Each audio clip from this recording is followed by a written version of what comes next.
What's going on, guys? Welcome back to another video, and today I'm going to be showing you guys how to create this cool looking trippy liquid effect inside of After Effects. So I have this clip right here, and the first thing I'm going to do is go up to my Roto Brush right here and select it, make sure it's highlighted in blue right here, and double click on your project or your clip right here, and it should open up another window. It may pop up on the right hand of your screen right here, but it just pops up on the left side right here just because the way I have my After Effects laid out. So what I'm going to do is start at the first frame right here and just try to highlight trippy red as best as possible. So the Roto Brush went a little off right here, so I'm just going to hold Alt and select the parts that I don't want part of the mask. So just kind of making a rough kind of a sketch around his body right now. Doesn't have to be too perfect, but just something that looks good to your eye. So that looks pretty good for the first frame. I'm going to go up here and make the quality to best and make the feather maybe like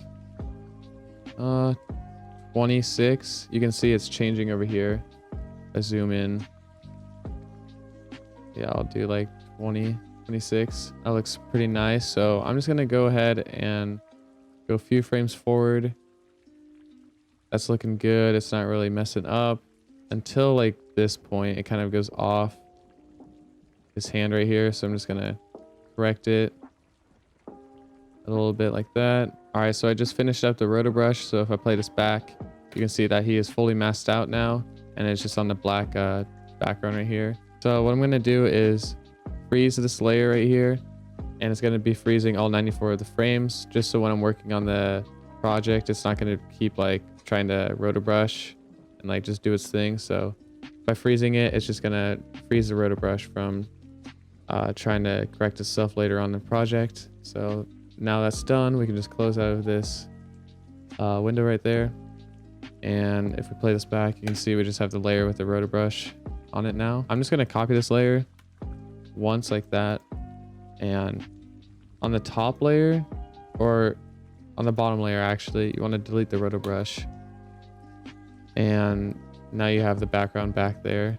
So we're going to add a few effects to this bottom layer here, but the first one I'm going to add is Turbulent Displacement. So just drag that onto your bottom clip right there, and you can see it's already affecting everything on the background. So I'm just going to bring this amount back to 0. Right when it goes to slow motion right here is when I want the effect to happen. So I'll just create a marker right here, and I'm going to make this 200. Keyframe that amount, go back a few, and just bring that back down to 0. And inside the keyframes right here, I'm just going to ease them. F9 on your keyboard, select them, go into the graph editor, and just mess with the graph right here. I think making the graph look something like this usually works. I'm going to add another effect called Distort Chroma. So I'm just going to bring that down on this bottom clip once again, and we're just going to make the amount a lot lower and blur the lens a lot more. And then we can just mess with a lot of this stuff. We can mess with the steps right here.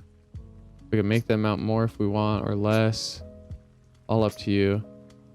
So that's with it on, with it off. I think the warp chroma just adds a lot more detail to the shot and just makes it look a lot cooler. The last thing I'm going to do to this bottom layer is add deep glow. Bring it down here.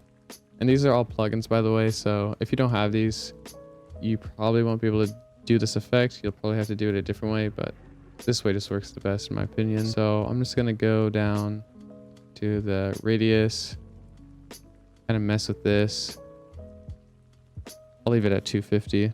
That looks the best. And then the exposure, let's do 1.5. Actually 1 probably looks better.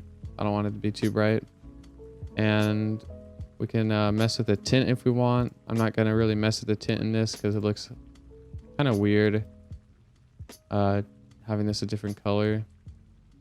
It could look good in your shot, but in this one it just doesn't really look too good with the trees in the back.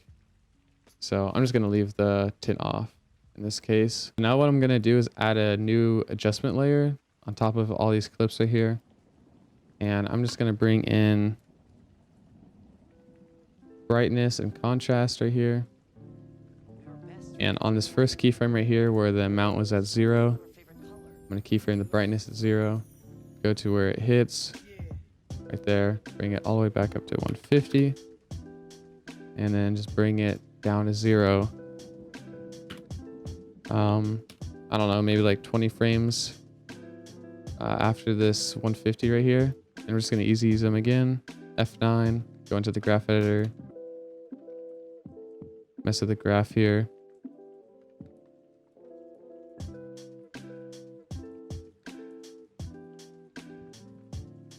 So now we get that subtle like brightness effect right when it hits.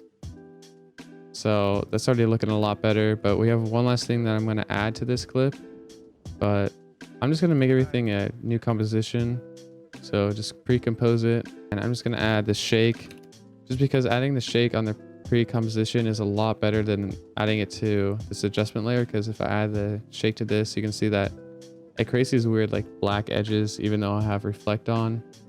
So I'm not totally sure why it does that. I haven't found a solution to it besides making a new composition. So this is just the easiest way in my opinion. So inside this new composition, I'm just going to change this amplitude to 0, motion blur on, frequency to 3, and a few frames before the beat drop or the hit right here, I'm going to make the amplitude 0 on the keyframe. So in my units right here, if you hit U on your keyboard, it brings up the keyframes. And I'm just going to go up right there is when it kind of hits. So bring that up to 2 and just go a few frames forward. And I'll make it 0.1. I'll still have the shake going, but it's going to be super subtle. And I'm just going to easy ease those again. Go into the graph editor. Make the graph look similar to the brightness and contrast we did.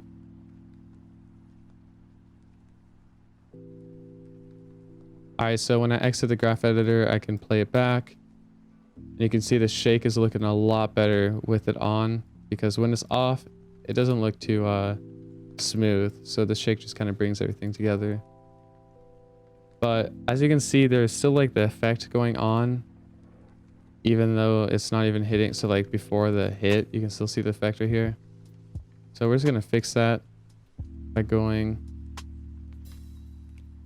into this right here, split the background layer, and we're just going to remove these effects that we have because we don't need them on this layer.